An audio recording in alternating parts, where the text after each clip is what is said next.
as I mentioned, most Canadians thought it was a great idea that we were going to war. And our Minister of Defense, whose name was Sir Sam Hughes, and who couldn't keep his mouth shut, he was a bit of a blowhard, he announced to the newspapers, without even consulting his boss, the Prime Minister, that Canada would send 25,000 men to fight for the Empire in Europe.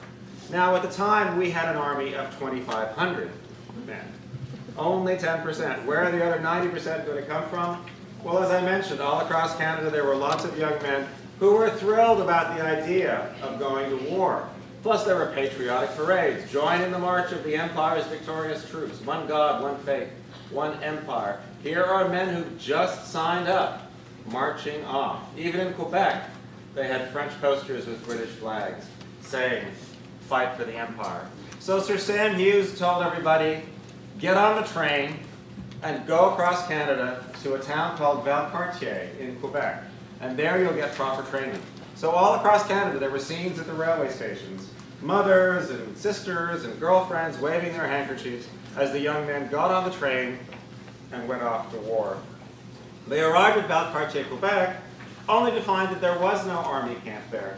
Sir Sam hadn't quite got it together yet, so they had to pitch tents and cut down trees, and they wrote home saying, we're not getting any proper training. They didn't have any proper equipment, any uniforms, and when they finally did get them, they were so cheap and shoddy that everything fell apart. The rifles were too heavy to be lifted, because Sir Sam's friends had gotten all the lucrative contracts for making everything that was needed to supply an army, and they skimmed off all the profits and delivered completely shoddy goods.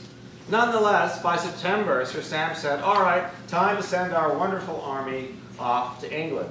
So he gave a speech and sent them all off to England. They arrived in England untrained, undisciplined.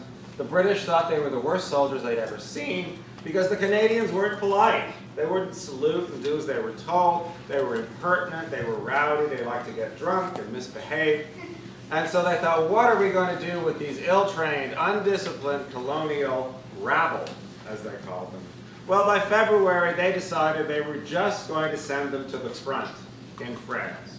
Now, the Western Front, as it was known, was comprised of trench lines. 2 trench lines that snaked all the way across Europe, from Switzerland right to the North Sea, because after the war began, Germany realized, and Austria realized, they couldn't fight a war on 2 fronts. They couldn't fight Russia in the east, and France and Belgium and England in the west.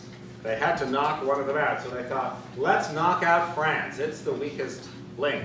So they stormed, right after the war began, in September, they stormed right through Belgium into France, and they were almost in Paris. They were just outside Paris when the British force came in and pushed them up into northern France and Belgium. And then the 2 sides were so evenly matched, they just dug in, just like a medieval siege around a castle. They just dug in, into the ground, they dug trenches, and they weren't that far away. Let's say the enemy trench line was at the front of the building, and our trench line was here. And in between is no man's land, filled with barbed wire.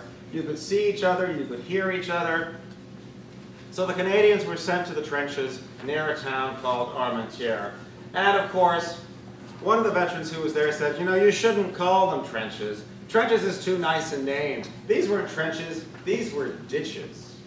And they were filthy, smelly ditches because we had no toilets, we had no garbage disposal. So after a while it got really smelly.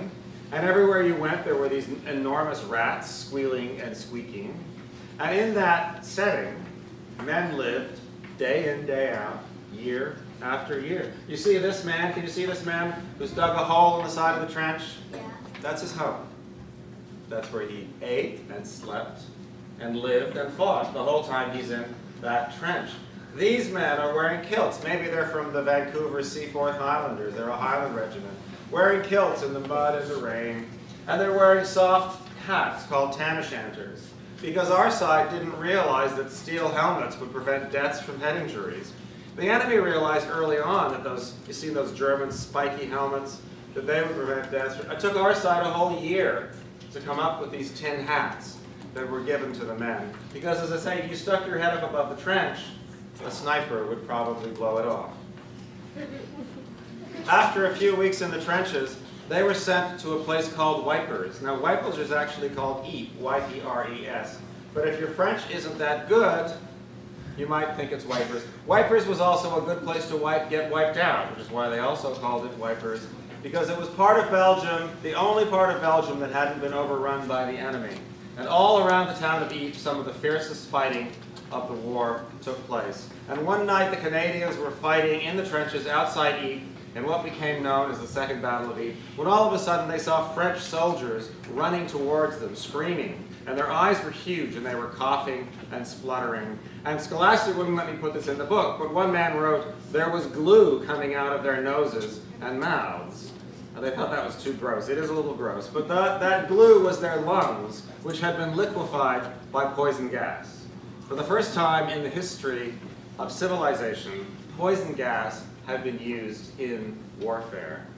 And it smelled like chlorine, like a swimming pool, because that's all it was. It was chlorine with water added to it. And the wind was to blow it across the battlefield. It had a yellowy, browny color, so they eventually called it mustard gas. But this was the first time it had ever happened. And the officer said to the Canadians, don't run, keep your position, stay in the trenches. Does anyone know what they were told to do to protect themselves from the gas? Yes? Yes? Stay down low. Well, yes. Since we're short of time, I'll tell you. They were told to urinate on their handkerchiefs, put it over their mouths, and breathe through the urine-stained handkerchief, and that would protect them from the gas. Well, needless to say, it didn't work, and hundreds of Canadians died from poison gas, but they said it was a victory. We didn't retreat. The Canadians held the line. The Second Battle of Ypres is considered a Canadian victory. But meanwhile, back home, the war's been going on now for almost a year. Thousands of men are being killed by weapons of the kind the world has never seen before. We've never seen war like this. And people are saying, wait a second, this isn't what we signed up for. The war was supposed to be only on for a few months. And war used to be heroism and cavalry charges and daring do, and now it's poison gas and terrible weapons that are, shells from artillery that blow men to pieces in seconds. This is not like nothing we've ever seen. So the generals are under a lot of pressure because the two sides are so evenly matched in these trench lines that it's just stalemate and slaughter. One side will take a few feet of ground, the next day the enemy would take it back, and nothing would be gained. So July the 1st, 1916, they decide to have a huge offensive on the Western Front near a river called the Somme, S-O-M-M-E.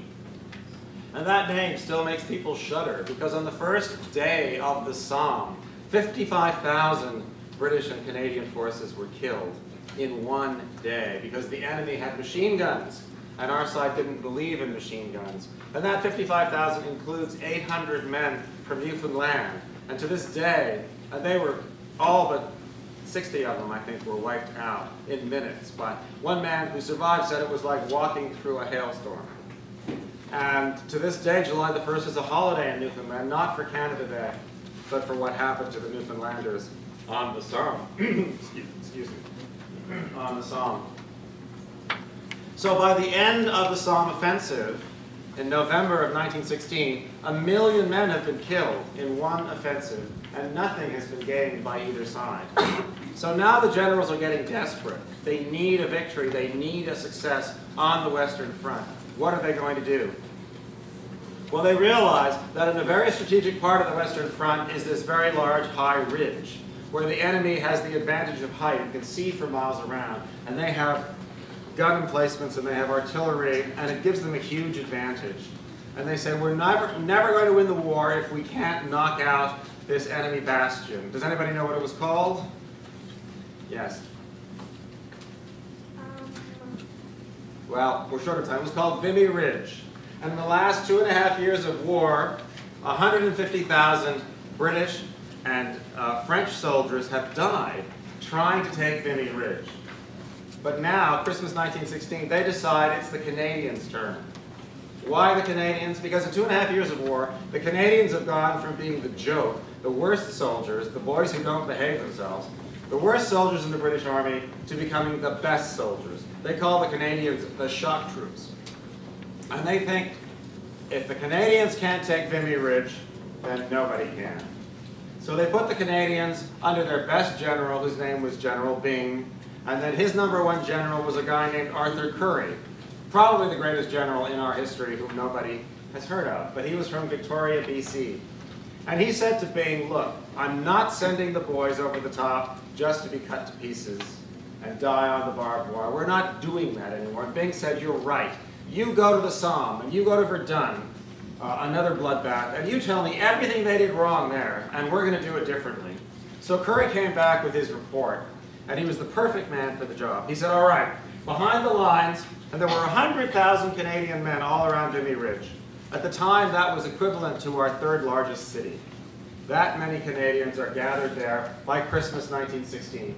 Currie said, we're going to build a big-scale model of Vimy Ridge, behind the lines. And on it, we're going to mark everything we know, where the enemy trenches are, where their guns are, where their ammunition is. And every day, we're going to march the men out there. 100,000 men are going to march out there and rehearse exactly what they're going to be doing on the day of the battle. And each man will have a map, and he'll write down exactly what he'll do. If the person in front of you is killed, this is what you do. If your officer is killed, this is what you do. And they rehearsed it and rehearsed it and rehearsed it. A man wrote home saying, we're going to give them a licking because every tiny detail is perfect. The British made fun of the Canadians. They said, oh, you Canadians, you're taking all the fun out of war. War's not supposed to be scientific, it's supposed to be charge and daring do and blow them up. But Currie said, we're not doing that. We have to get smart about it. And Byng said, I can't get the Canadians to do what I tell them anyway, so let's have it where they're at least in on the planning.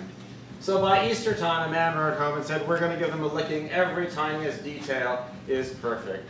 So since we're short of time, you'll have to read the book. But on Vimy Ridge, the Canadians achieved the greatest victory to date in the war. It was a terrible cost. 10,000 men were either killed or wounded. But by the standards of the Great War, that was considered good. But they took more ground. They achieved a huge victory. And the British newspapers, as usual, paid no attention. They simply said, another victory for General Haig, the British commander, with the help of colonial troops. And even to this day, when I was researching Vimy Ridge, I'm researching the Great War using English books. There was almost nothing about Canada and their contribution to this day. But the Americans noticed. They were only in World War I for 1 year, and they came in the day the Battle of Vimy Ridge began. And a New York newspaper wrote, every American will feel a thrill of admiration and a touch of honest envy at the achievement of the Canadian troops. No praise of the Canadian achievement can be excessive.